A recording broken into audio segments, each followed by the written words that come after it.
হুসাইন সাঈদী গত 14 আগস্ট 2023 তারিখে ইন্তেকাল করেন। ইন্না লিল্লাহি ওয়া ইন্না ইলাইহি রাজিউন। 2009 সালে বগুড়ায় তিনি সর্বশেষ তাফসীরুল কোরআন মাহফিলে বক্তব্য রাখেন, যা সিএইচপি ধারণ করে। সেই বক্তব্যের উল্লেখযোগ্য অংশ এখন আপনাদের সামনে উপস্থাপন করা হচ্ছে। শুরুতেই দেখুন আল্লামা দেলাওয়ার হুসাইন সাঈদী কত বড় মনের একজন বিনয়ী মানুষ ছিলেন। আমি আপনাদেরকে কোরআন শোনাতে এসেছি, কোরআন শোনাবো ইনশাআল্লাহ।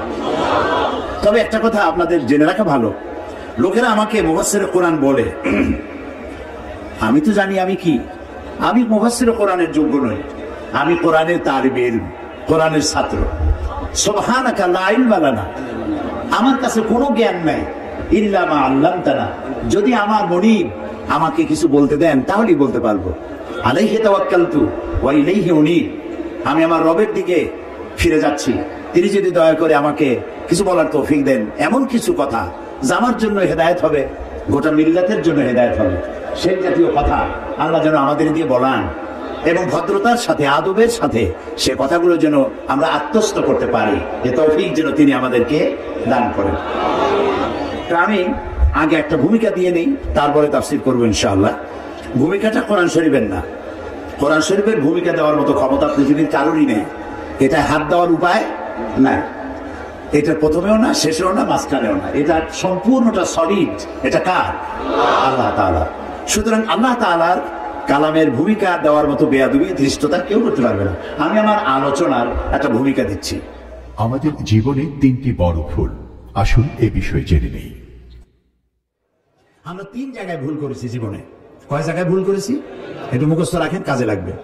জীবনে 3টি জায়গায় মারাত্মক ভুল করেছি, যে ভুলের খেসারাত আমাদেরকে দিতে হবে যতদিন না আমরা এই ভুলকে সংশোধন করছি।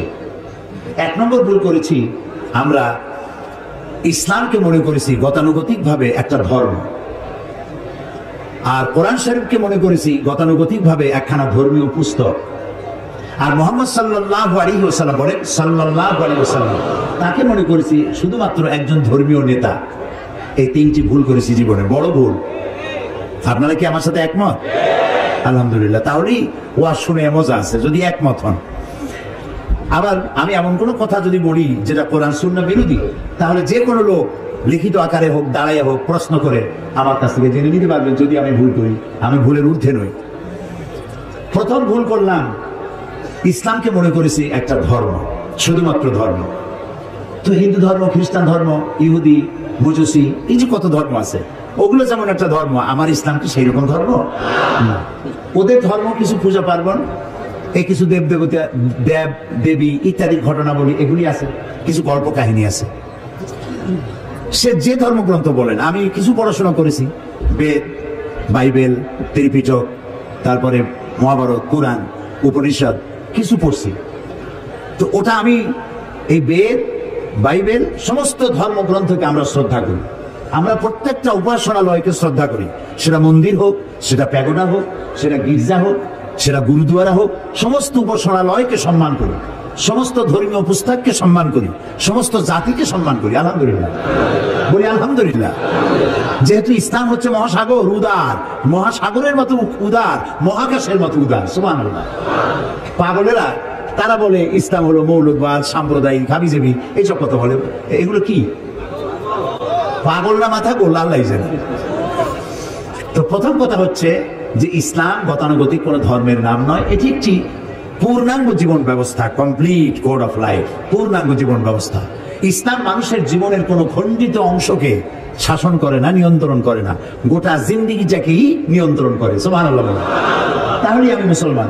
একটা দৃষ্টান্ত দিই, গরু আছে না বগুড়ায়, গরুরে যদি না বাঁধেন তাহলে গরু তো চেনে না যে আপনার জমিন কোনটা আর অন্যের জমিন কোনটা। সে নিজেরটাও খাবে, মালিকেরটা, অন্যেরটাও খাবে, ঠিক না? বোঝে না বলেই তো আপনি দড়ি দিয়ে বাঁধেন। দড়ি দিয়ে বাঁধিয়ে থইলে সে তার নির্দিষ্ট এরিয়ার দড়ি যদ্দূর যাবে অদ্দূর খাবে, এর বাইরে যাবে না। আল্লাহ তাআলা গরুর থেকে মানুষকে সম্মান দিয়েছেন, মর্যাদা দিয়েছেন, সেই জন্য প্রকাশ্য কোনো দড়ি দিয়ে বাঁধেন নেই। আল্লাহ তাআলা একটা অদৃশ্য দড়ি দিয়ে বাঁধছেন, সেই দড়িটার নাম হলো ঈমান। সেই দড়িটার নাম কি? ঈমান। লা ইলাহা ইল্লাল্লাহু মুহাম্মাদুর রাসূলুল্লাহ। পড়েন লা ইলাহা ইল্লাল্লাহ, লা ইলাহা ইল্লাল্লাহ, লা ইলাহা ইল্লাল্লাহ, লা ইলাহা ইল্লাল্লাহু মুহাম্মাদুর রাসূলুল্লাহ। এই হলো কলেমার ইমানের রশি। এটা একটা দড়ি, ইমানের রশি। এই ইমানের রশি কলেমা যে পড়লো আর বিশ্বাস করলো, তার গলায় আর হাতে আল্লাহ লাগাই দিলেন। লাগাই দিয়ে বললেন, এইটা হলো মদ, এইটা হলো জেনা, এটা হলো সুদ, এটা হলো ঘুষ, এটা হলো আইল ঠেলা, এটা হলো ওজনে কম দেওয়া, ওইটা হলো খাদ্যে ভেজাল দেওয়া। তিলকা হুদুদুল্লাহ, এই হলো আল্লাহর বর্ডার। সুবহানাল্লাহ, সুবহানাল্লাহ। এই হচ্ছে আল্লাহর বর্ডার। ফালা তাকরাবুহা, খবরদার এই বর্ডার ক্রস করা তো দূরের কথা, এর বাইরেও যেও না, এটার কাছেও যেও না। সুবহানাল্লাহ, সুবহানাল্লাহ বলেন। ইমানের রশিদি আমাকে বাঁধা হয়েছে আর আমার জীবনটাকে নিয়ন্ত্রণ করেছে ইসলাম। আমি ইসলামের কোন খণ্ডিত অংশকে মানতে পারি না। নামাজ, রোজা, হজ, যাকাত করব কোরআনের কথা মতো, আর বাকি জীবনের বিস্তীর্ণ অঙ্গন ছেড়ে দেব নফসের উপরে, অন্য কারো উপরে। এটা আর যাই হোক মুসলমান হইতে পারবে না। এটার নাম ইসলাম নয়। বুঝে আসছে কথা? তাহলে ইসলাম গতানুগতিক ভাবে অন্যান্য ধর্মের মতো একটি ধর্ম নয়, এটি পূর্ণাঙ্গ জীবন ব্যবস্থা। গেল এক। 2 নম্বরে, এই কোরআন একে মনে করেছি ইবাদতের কিতাব। এখানে নামাজ আছে, রোজা আছে, হজ আছে, যাকাত আছে, এটা ইবাদতের কিতাব। আচ্ছা ভাই, আপনার কমন সেন্সকে জিজ্ঞেস করুন, আপনার সাধারণ জ্ঞানকে জিজ্ঞেস করুন। শুধু যদি নামাজ, রোজা, হজ, যাকাতের কথা হয়, তাহলে তো এক পারা নাজিল করলেই হইতো। বলেন আপনারা? এক পারা হইতো না? সেই তো বেশি, টু মাচ। নামাজ, রোজা, হজ, যাকাত। কিন্তু 30 পারা নাজিল হলো কোরআন শরীফ। যেখানে এক পারা নাজিল করলে হইতো, সেখানে 30 পারা আল্লাহ নাজিল করলেন। তাহলে কোরআন শরীফটা আছে কি, সেটা তো আমাকে বুঝতে হবে। এটা বেদ না, এটা বাইবেল না, এটা ত্রিপিটক না, এটা জিন্দাবিস্তা না, এটা কোরআন। এটা কি বলে? এটা হচ্ছে কোরআন। এর মধ্যে সব আছে যা অন্যদের কাছে নাই। অন্যরা, আমি আগেই বলেছি, আমি কিন্তু কোন ধর্মকে, কোন ধর্ম পুস্তককে কখনো খাটে চোখে দেখি না, জীবনেও দেখিনি, আজও দেখবো না, ভবিষ্যতেও দেখবো না। আমি তাদেরকে সম্মান করি।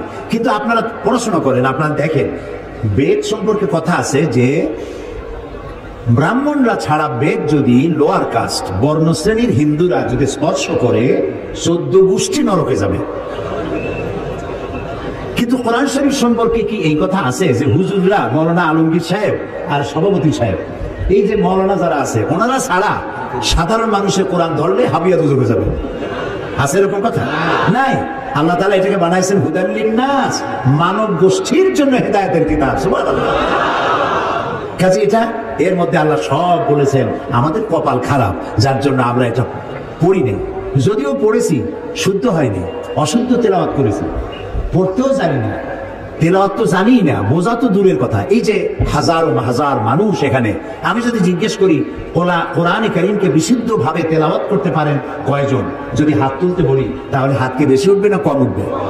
আচ্ছা, তারপরে যদি বলি বিশুদ্ধ তেলাওয়াত কিছু জানলেন, কোরআন শরীফ বোঝেন কয়জনে, সূরা ফাতিহা কয়জনে বোঝেন, সামি আল্লাহু লিমান হামিদার অর্থ কয়জনে জানেন, সূরা কাউসার, সূরা মাউন, সূরা ইখলাস, সূরা কাফিরুন, এই যে নামাজগুলো ছোট ছোট সূরা দিয়ে পড়েন, এই সূরা বোঝেন কয়জনে? যদি হাত উঁচু করতে বলি, হাত কি বেশি উঠবে না কম উঠবে? আরো কম উঠবে। সেই জন্য আপনাদেরকে কষ্ট করে হাত উঠাইতে বললাম না, স্মরণ করবে আপনাদের। তাহলে কোরআন শরীফের সাথে আমাদের সম্পর্ক আসলে নাই। এটা ঠিক কিনা? বলেন ঠিক কিনা? কোরআন শরীফের সাথে সম্পর্ক হয় কখন? যখন আমাদের কেউ মারা যায়।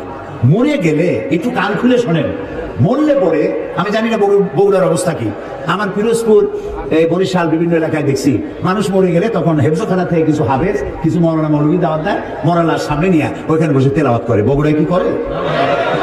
করে করে। আচ্ছা, এবার আপনি আপনার বিবেককে জিজ্ঞেস করুন, লোকটা তো মারা গেছে, লোকটা কি করছে?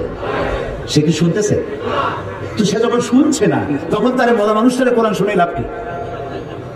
আহারে আহারে কপাল, আহারে কপাল। মরা মানুষকে কোরআন শোনায় লাভ নাই।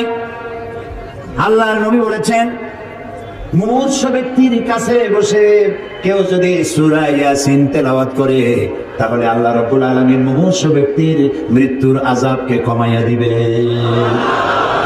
তো যখন মরতে পড়ছিল সে সময় পড়েন নাই, ছেলেটারে কোরআন শিখান নাই, মেয়েটারে কোরআন শিখান নাই, বউতেও জানেন না, নিজেও জানেন না, মরে গেছেন। মৌলভী সাহেবদের ভাড়া, মৌলভী সাহেবদের আনিয়া ভাড়া বললাম না, শব্দটা বেয়াদবি হয়ে যাবে, তাদেরকে নিয়ে আসছেন, আনার পরে অন্য তেলাওয়াত করলেন। এখন বলছে ওরা তো ছাত্র মানুষ, হেফজখানা থেকে 20 জন ছাত্র নিয়ে আসছেন, ছাত্র ছোট মানুষ, ওরা তেলাওয়াত করতে গিয়ে যদি মনে মনে ভাবে যে যদি 1000 টাকা দেয় না হলে ভাগো পাবো, 25 জন আসছে, 50 টাকা না 60 টাকা, ওই ভাগে কত পাবে সেই চিন্তাও করতেছে, তেলাওয়াত করতেছে। তো সে যখন ভাগে পাবে কত এই চিন্তা করে তেলাওয়াত করতেছে, আল্লাহর কসম কোনো সওয়াব হবে না। তো কোনো সওয়াবও হইল না, মুদ্দারেও শুনলো না, মেহনত বরবাদ, গুনাহ লাজেম, কোনো কাম হইল না। মরা মানুষের কোরআন শোনাবার জন্য কোরআন আসে নাই, জিন্দা মানুষের কোরআন শোনাবার জন্য কোরআন নাজিল হয়েছে, সুবহানাল্লাহ। তাহলে 2 নম্বরের ভুল করছি, কোরআনটা বিশুদ্ধ তেলাওয়াত করি নেই, কোরআনটা বুঝি নেই। এর ব্যাখ্যা আমি সামনে গিয়ে দেবো, আমি ভূমিকার কথা বলে শেষ করতেছি। 3 নম্বরে আর একটা ভুল করছি, মুহাম্মদ সাল্লাল্লাহু আলাইহি সাল্লামকে শুধুমাত্র একজন ধর্মীয় নেতা, অন্যান্য ধর্মের নেতা আছে যেমন আমি নাম নিলাম না কারো, ওই রকম ইসলাম ধর্মের নেতা মুহাম্মদ সাল্লাল্লাহু আলাইহি সাল্লাম। আসলে কি তাই? আল্লাহ তার নবীকে শুধু মুসলমানদের জন্য নেতা বানান নাই। রব্বুল আলামিন কোরআনে কারীমের মধ্যে বলেছেন, কুল ইয়া আইয়ুহান নাসু ইন্নী রাসূলুল্লাহি ইলাইকুম জামিআ। আল্লাহ রাব্বুল আলামিন বলেন, নবী আপনি ঘোষণা করুন, আমি আল্লাহর পক্ষ থেকে তামাম পৃথিবীর সব মানুষের জন্য রাসূল হয়ে এসেছি। মুহাম্মদ সাল্লাল্লাহু আলাইহি ওয়াসাল্লাম বিশ্ব নবী, তিনি কি নবী?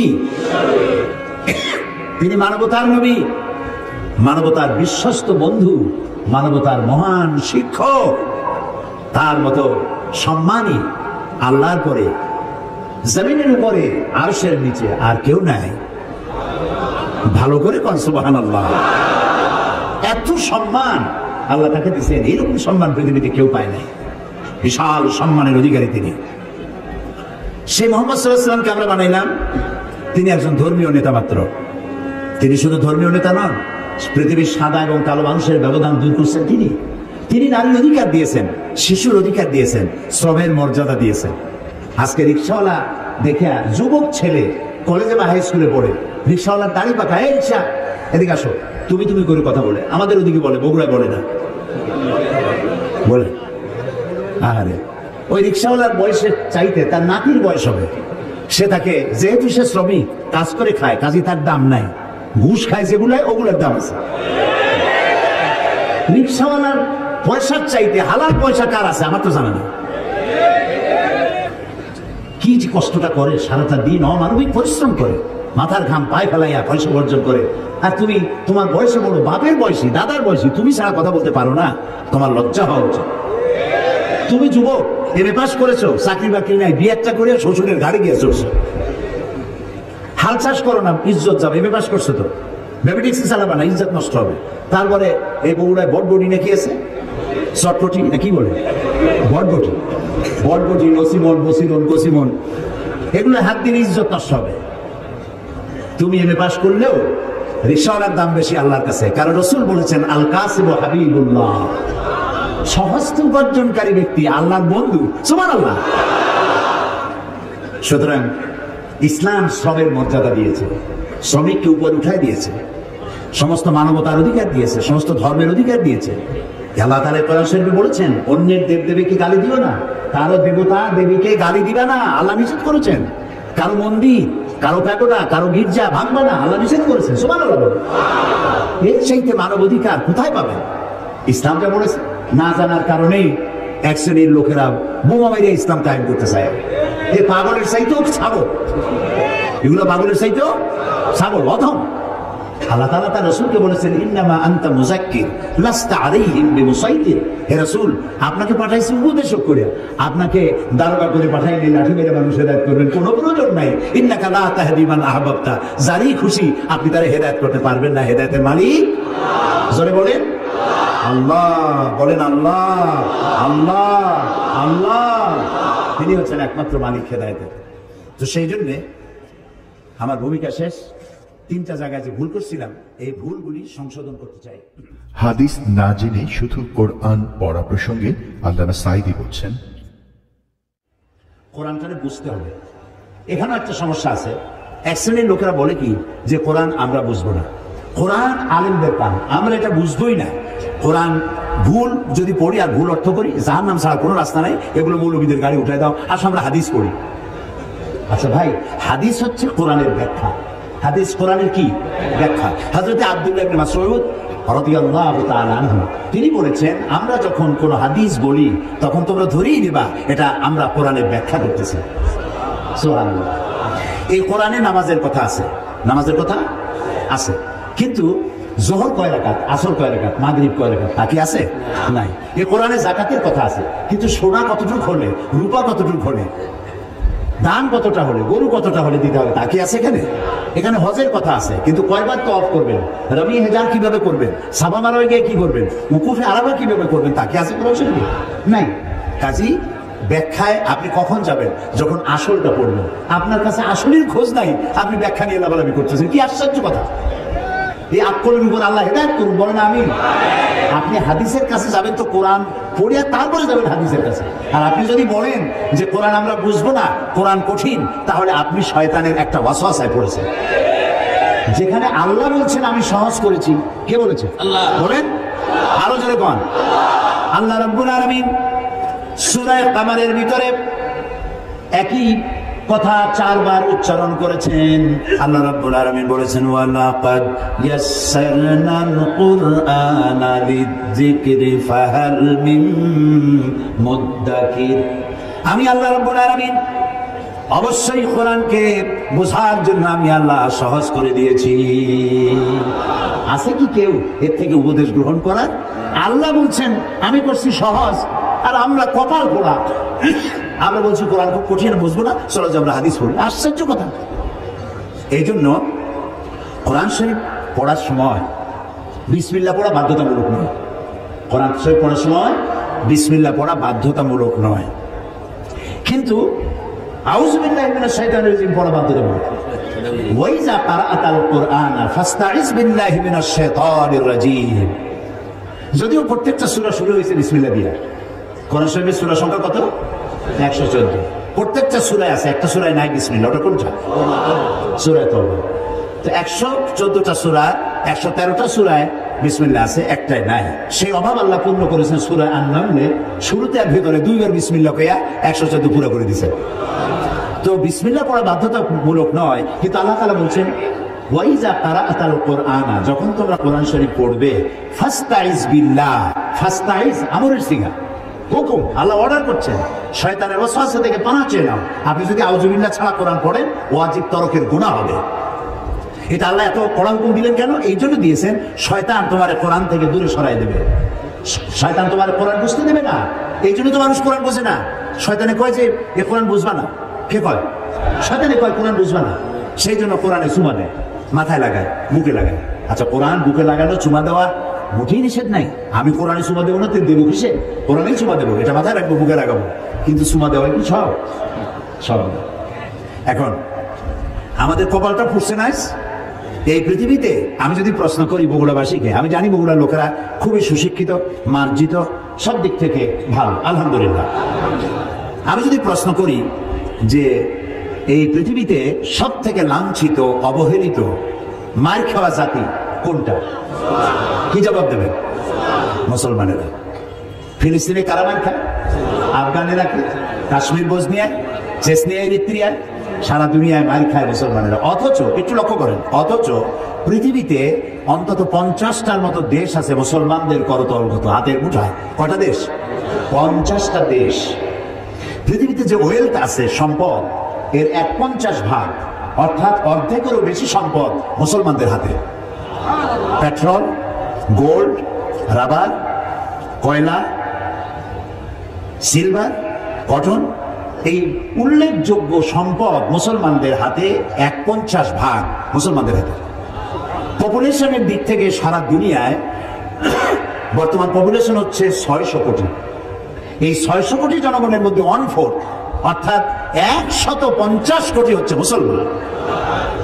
দেশ হলো 50টা, সম্পদের অর্ধেকের বেশি আপনার, জনসংখ্যার দিক থেকে আপনি 1/4 পৃথিবী, অথচ আপনি জুতা খাওয়া, লাথি খাওয়া, মার খাওয়া, না খায় থাকা, কষ্ট করা আর স্বাধীনতা হারানো, সব জায়গায় বঞ্চিত, লাঞ্ছিত, অবহেলিত, নির্যাতিত, নিগৃহীত জাতি মুসলমান।